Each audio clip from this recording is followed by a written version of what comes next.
Okay, let us look right now at 0 point and time as it affects the dimensions. Now, first thing you have to remember is 0 point equals consciousness. In other words, everything that is around us, how we think, how we feel, how we perceive. So 0 point equals consciousness. Consciousness, as it moves through the different dimensions, creates time. Now let's look at the third dimension. The third dimension is a place of lower consciousness, and therefore it's a place of separation. So we have in it sequential time, because time is broken up now, and it has a past and a present and a future. Now let's move up to the fourth dimension. The fourth dimension is really a transitory point between the third dimension and the fifth dimension and the higher dimensions that follow after it, all the way up to the spiritual ones. Now in the fourth dimension, because the frequency becomes higher, past and future now become more and more random. Because of this, you can use the fourth dimension, the visionary world of the fourth dimension, to move through time to the past or to the future. This leads to things such as time travel. It also leads to things such as remote viewing. So this is really a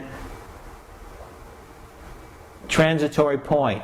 Now, fifth dimension and higher, we now have full consciousness. We have full 0 point energy. It's now coherent. That means it's in phase. It's focused.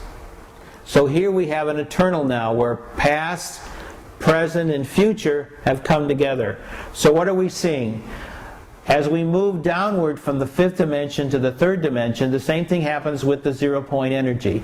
In the higher dimensions, it's coherent, it's powerful, it's focused. This is the energy of the eternal joy. This is the energy of enlightenment. This is the energy where there is no death. This is the energy of immortality. This is the energy where we achieve a godlike presence of ourself. As we move down to the fourth dimension, it gets more random. It's almost like a TV that keeps blinking in and out.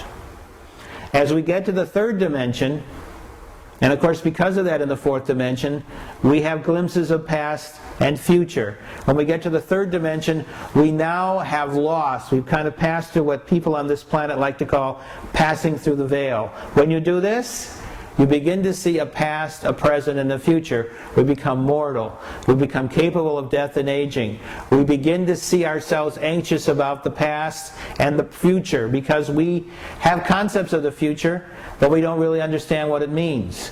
So we have anxiety. It is moving from a great sea of energy down through this grid we just described, through this stargate, where this energy now becomes more chaotic. So we then move from what I would like to call an implicate order down to a chaotic order. From an order in which the full power energies of 0 point energy is expressed, to one in which we now need to use intention in order to express that 0 point energy, to create what we need in order to heal ourselves, create a new system of power, and allow ourselves to increase in consciousness and become more aware of the reality that we live in.